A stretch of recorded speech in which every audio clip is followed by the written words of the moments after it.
Os descendentes de Esaú. Esta é a história da família de Esaú, que é Edom.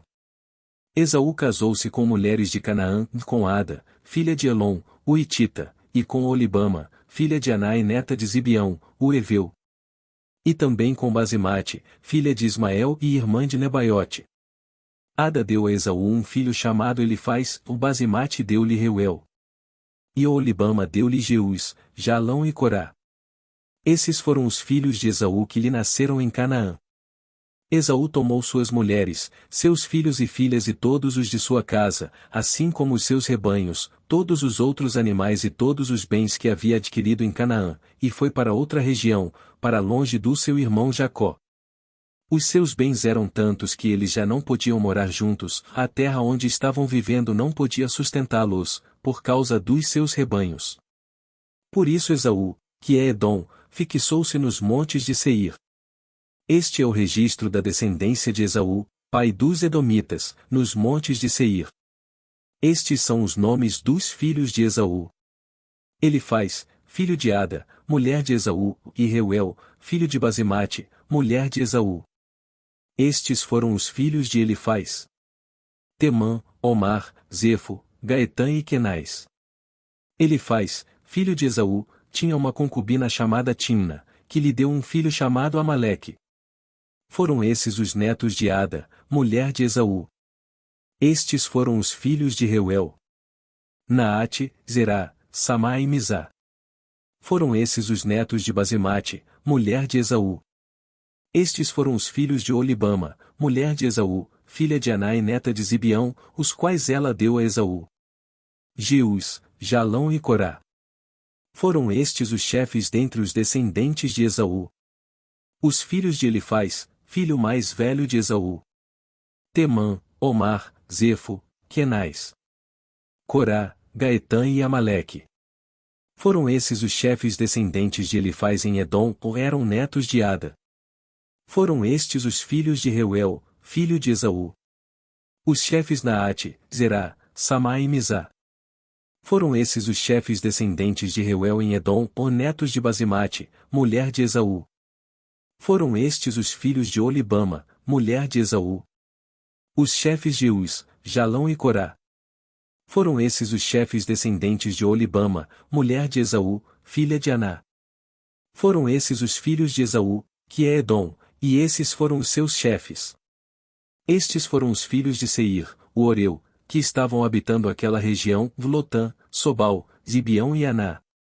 Dizon, Ézer e Dizã. Esses filhos de Seir foram chefes dos Oreus no território de Edom. Estes foram os filhos de Lotã: Hori e Emã. Timna era irmã de Lotã. Estes foram os filhos de Sobal: Alvã, Manaate, Ebal, Sefo e Onã. Estes foram os filhos de Zibeão: Aia e Aná. Foi esse Aná que descobriu as fontes de águas quentes no deserto, quando levava para pastar os jumentos de Zibeão, seu pai. Estes foram os filhos de Aná: Dizon e Olibama, a filha de Aná. Estes foram os filhos de Dizon: Endã, Isbã, Itrã e Querã.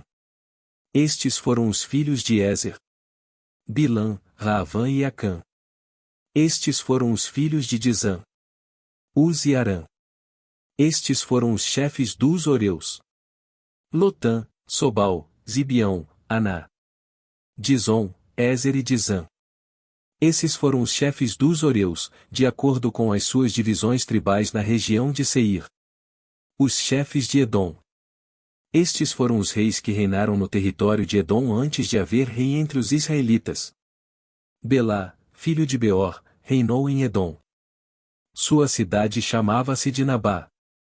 Quando Belá morreu, foi sucedido por Jobabe, filho de Zerá, de Bosra. Jobabe morreu, e Uzã, da terra dos Temanitas, foi o seu sucessor. Uzã morreu, e Hadade, filho de Bedade, que tinha derrotado os midianitas na terra de Moabe, foi o seu sucessor.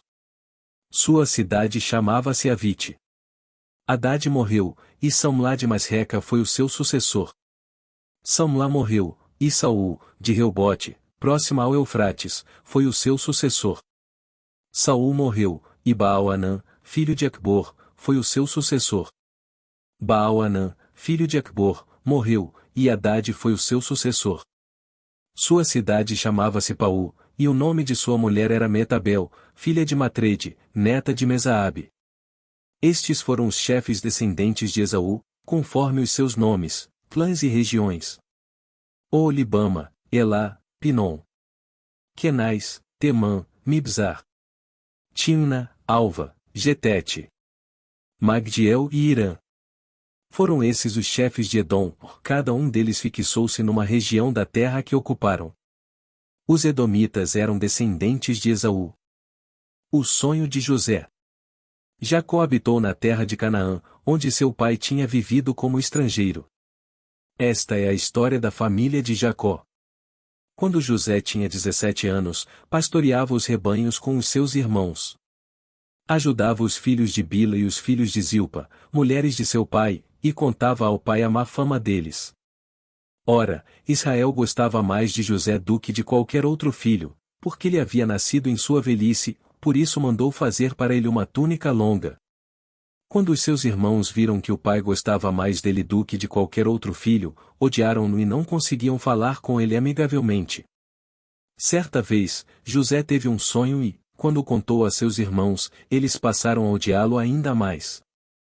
Ouçam o sonho que tive, disse-lhes. Estávamos amarrando os feixes de trigo no campo, quando o meu feixe se levantou e ficou em pé, e os seus feixes se ajuntaram ao redor do meu e se curvaram diante dele.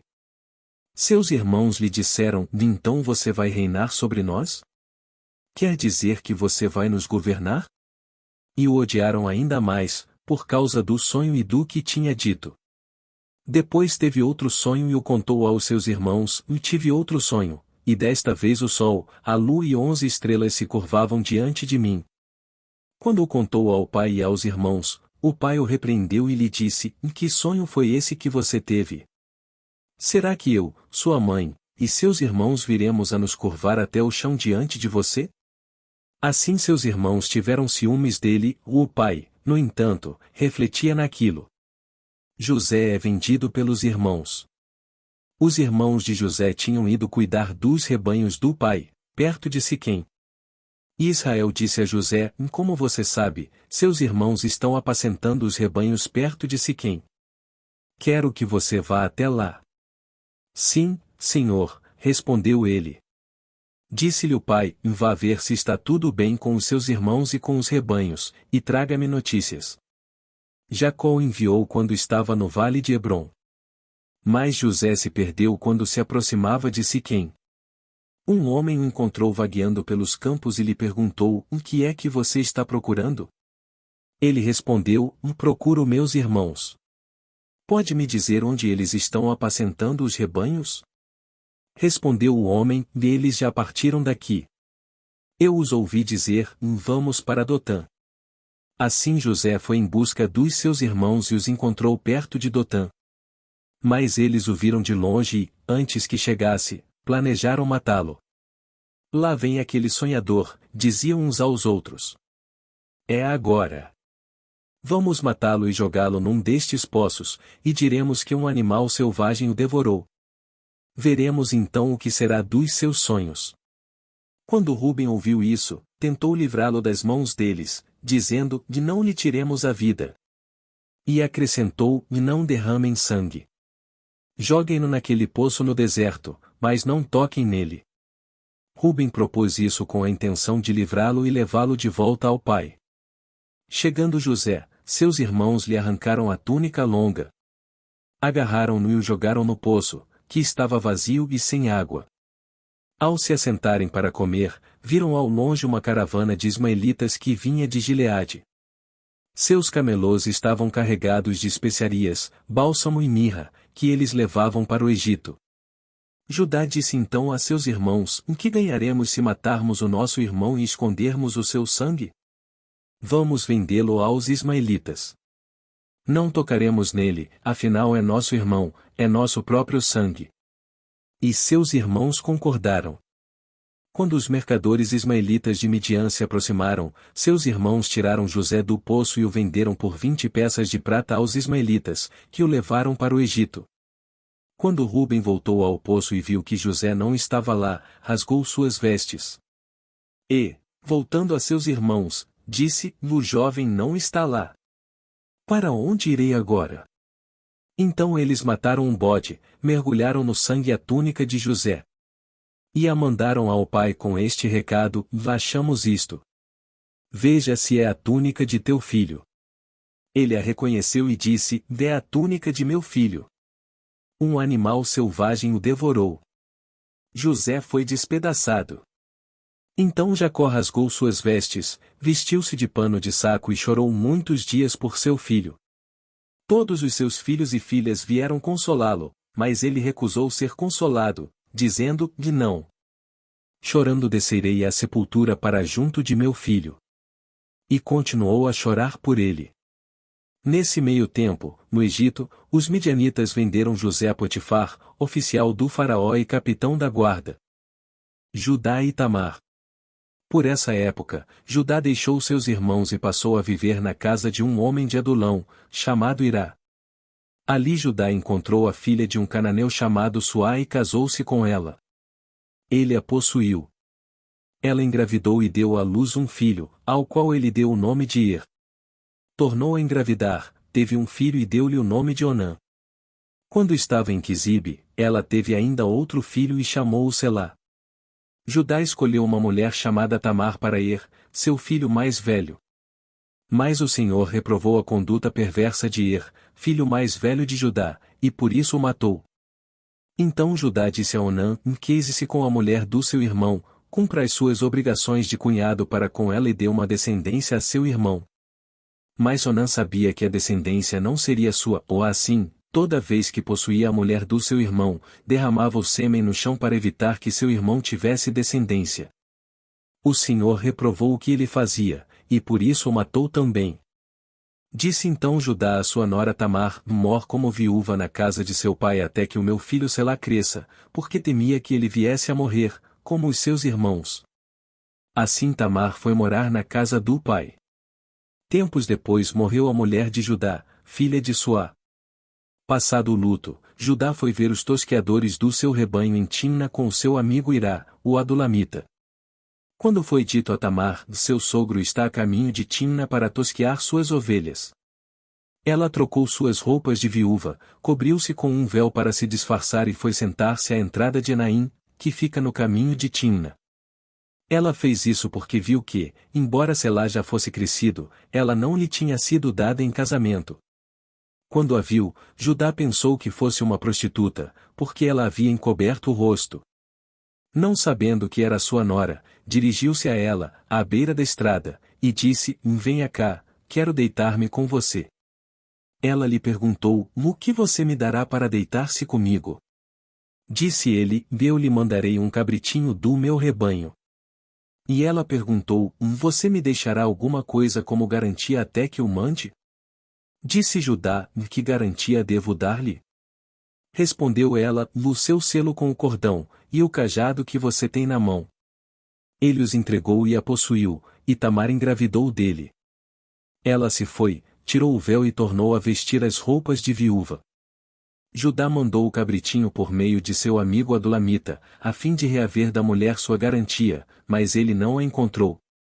E perguntou aos homens do lugar: Onde está a prostituta cultual que costuma ficar à beira do caminho de Enaim? Eles responderam: Aqui não há nenhuma prostituta cultual.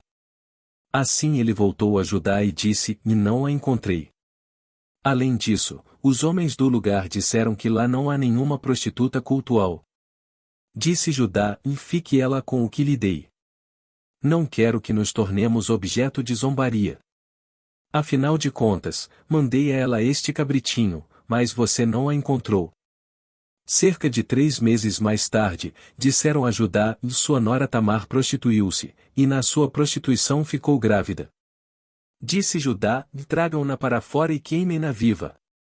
Quando ela estava sendo levada para fora, mandou o seguinte recado ao sogro: Estou grávida do homem que é dono destas coisas. E acrescentou: Veja se o Senhor reconhece a quem pertencem este selo, este cordão e este cajado. Judá os reconheceu e disse: Ela é mais justa do que eu, pois eu devia tê-la entregue a meu filho Selá. E não voltou a ter relações com ela. Quando lhe chegou a época de dar à luz, havia gêmeos em seu ventre. Enquanto ela dava à luz, um deles pôs a mão para fora, e então a parteira pegou um fio vermelho e amarrou o pulso do menino, dizendo: Veste saiu primeiro. Mas, quando ele recolheu a mão, seu irmão saiu, e ela disse: Então você conseguiu uma brecha para sair. E deu-lhe o nome de Pérez. Depois saiu seu irmão que estava com o fio vermelho no pulso, e foi-lhe dado o nome de Zerá. José e a mulher de Potifar. José havia sido levado para o Egito, onde o egípcio Potifar, oficial do faraó e capitão da guarda, comprou-o dos ismaelitas que o tinham levado para lá. O Senhor estava com José, de modo que este prosperou e passou a morar na casa do seu senhor egípcio. José era atraente e de boa aparência. Quando este percebeu que o Senhor estava com ele e que o fazia prosperar em tudo o que realizava, agradou-se de José e tornou-o administrador de seus bens. Potifar deixou a seu cuidado a sua casa e lhe confiou tudo o que possuía. Desde que o deixou cuidando de sua casa e de todos os seus bens, o Senhor abençoou a casa do egípcio por causa de José. A bênção do Senhor estava sobre tudo o que Potifar possuía, tanto em casa como no campo. Assim, deixou ele aos cuidados de José tudo o que tinha, e não se preocupava com coisa alguma, exceto com sua própria comida. E, depois de certo tempo, a mulher do seu senhor começou a cobiçá-lo e o convidou: Venha, deite-se comigo. Mas ele se recusou e lhe disse: Meu senhor não se preocupa com coisa alguma de sua casa, e tudo o que tem deixou aos meus cuidados. Ninguém desta casa está acima de mim. Ele nada me negou, a não ser a senhora, porque é a mulher dele. Como poderia eu, então, cometer algo tão perverso e pecar contra Deus? Assim, embora ela insistisse com José dia após dia, ele se recusava a deitar-se com ela e evitava ficar perto dela. Um dia ele entrou na casa para fazer suas tarefas, e nenhum dos empregados ali se encontrava. Ela o agarrou pelo manto e voltou a convidá-lo: Vamos, deite-se comigo. Mas ele fugiu da casa, deixando o manto na mão dela. Quando ela viu que, ao fugir, ele tinha deixado o manto em sua mão, chamou os empregados e lhes disse: Vejam, este hebreu nos foi trazido para nos insultar. Ele entrou aqui e tentou abusar de mim, mas eu gritei. Quando me ouviu gritar por socorro, largou seu manto ao meu lado e fugiu da casa. Ela conservou o manto consigo até que o senhor de José chegasse à casa. Então repetiu-lhe a história: Daquele escravo hebreu que você nos trouxe aproximou-se de mim para me insultar. Mas, quando gritei por socorro, ele largou seu manto ao meu lado e fugiu. Quando o seu senhor ouviu o que a sua mulher lhe disse: Foi assim que o seu escravo me tratou, ficou indignado. Mandou buscar José e lançou-o na prisão em que eram postos os prisioneiros do rei. José ficou na prisão. Mas o Senhor estava com ele e o tratou com bondade, concedendo-lhe a simpatia do carcereiro. Por isso o carcereiro encarregou José de todos os que estavam na prisão, e ele se tornou responsável por tudo o que lá sucedia. O carcereiro não se preocupava com nada do que estava a cargo de José, porque o Senhor estava com José e lhe concedia bom êxito em tudo o que realizava. O chefe de vinhos e o padeiro. Algum tempo depois, o copeiro e o padeiro do rei do Egito fizeram uma ofensa ao seu senhor, o rei do Egito. O faraó irou-se com os dois oficiais, o chefe dos copeiros e o chefe dos padeiros. E mandou prendê-los na casa do capitão da guarda, na prisão em que José estava. O capitão da guarda os deixou aos cuidados de José, que os servia. Depois de certo tempo, o copeiro e o padeiro do rei do Egito, que estavam na prisão, sonharam. Cada um teve um sonho, ambos na mesma noite, e cada sonho tinha a sua própria interpretação. Quando José foi vê-los na manhã seguinte, notou que estavam abatidos. Por isso perguntou aos oficiais do faraó, que também estavam presos na casa do seu senhor: Por que hoje vocês estão com um semblante triste? Eles responderam: Tivemos sonhos, mas não há quem os interprete. Disse-lhes José: E não são de Deus as interpretações? Contém-me os sonhos. Então o chefe dos copeiros contou o seu sonho a José, e em meu sonho vi diante de mim uma videira com 3 ramos. Ela brotou, floresceu e deu uvas que amadureciam em cachos. A taça do faraó estava em minha mão. Peguei as uvas, e as espremi na taça do faraó, e a entreguei em sua mão. Disse-lhe José, esta é a interpretação, os 3 ramos são 3 dias. Dentro de 3 dias o faraó vai exaltá-lo e restaurá-lo à sua posição, e você servirá a taça na mão dele, como costumava fazer quando era seu copeiro. Quando tudo estiver indo bem com você, lembre-se de mim e seja bondoso comigo, fale de mim ao faraó e tire-me desta prisão. Pois fui trazido à força da terra dos hebreus, e também aqui nada fiz para ser jogado neste calabouço. Ouvindo o chefe dos padeiros essa interpretação favorável, disse a José, eu também tive um sonho, sobre a minha cabeça havia 3 cestas de pão branco.